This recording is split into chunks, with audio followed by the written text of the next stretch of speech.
আপনারা দেখছেন FSRL video. ভিডিওটি ভালো লাগলে আমাদের চ্যানেলটিকে সাবস্ক্রাইব করে আমাদের পাশে থাকা বেল আইকনটি প্রেস করে আমাদের সাথে।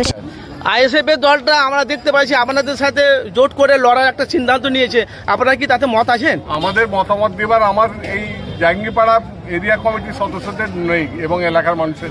রাজ্য পার্টি ওটা ঠিক করবে, যেটা ঠিক করবে আমরা মানতে পারবো। আমরা পার্টির নির্দেশে কাজ করি। কে জোটে রাখলো মুহূর্তে সবকতে বড় খবর আপনারা জানেন, সামনে 2026 বিধানসভা ভোট। আপনারা জানেন লোকসভা নির্বাচনে ভোটের আগেই বামফ্রন্ট সিপিএম কংগ্রেসের সাথে আইএসএফ একটা জোটের একটা সমালোচনা ছিল, সেখানে কিন্তু তারা জোট ভেঙে দিয়েছিল।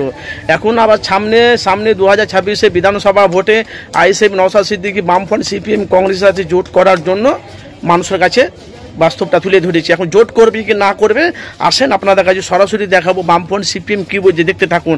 আপনাদের মূল্যবান মতামত আপনাদের, যেহেতু সিপিএমকে আইএসএফ তুলেছে, দেখুন কি বলছে, সরাসরি আপনাদের মূল্যবান মতামত জানাবে। প্রতিরোধ করে আমাদের এগিয়ে যেতে হবে, আমরা এই কাজে আছি। আইএসএফ এর দলটা আমরা দেখতে পাচ্ছি আপনাদের সাথে জোট করে লড়ার একটা সিদ্ধান্ত নিয়েছে, আপনারা কি তাতে মত আছেন? আমাদের মতামত দেবার আমার এই জাঙ্গিপাড়া এরিয়া কমিটির সদস্যদের নেই এবং এলাকার মানুষের নেই। এটা আমাদের পার্টির রাজ্য স্তরে যে নেতৃত্ব আছে, রাজ্য পার্টি ওটা ঠিক করবে, যেটা ঠিক করবে আমরা মানতে বাধ্য। কিন্তু আমরা দেখতে পাচ্ছি সোশ্যাল মিডিয়ায় আইএসএফ এর যে দলটা লোকসভা নির্বাচনের ভোটে আপনাদের একটা জোট ছিল, আপনারা জানেন তো, কিন্তু ভোটের আগে জোটের আগে কিন্তু আপনাদের সাথে জোটটা ভেঙে দিল আইএসএফ এর চেয়ারম্যান নওশাদ সিদ্দিকী ভাইজান। সে ক্ষোভটা কিন্তু আপনাদের আছে।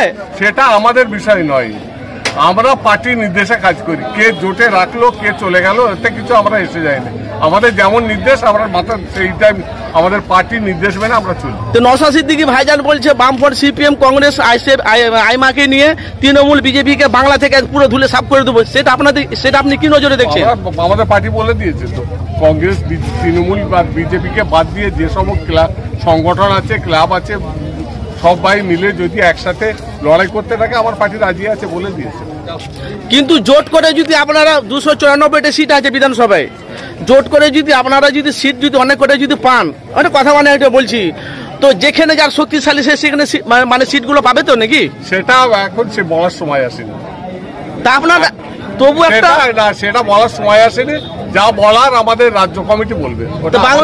বাংলার আবহাওয়া কি আপনি কি বুঝছেন? এখন আবহাওয়া মানুষের দেওয়ালে পিঠ থেকে গেছে, হ্যাঁ লড়াই আছে প্রতিনিয়ত। দেখছেন না রাজ্যের মুখ্যমন্ত্রী কি বক্তব্য, মেয়েরা কেন রাত্রিরে বেরোবে?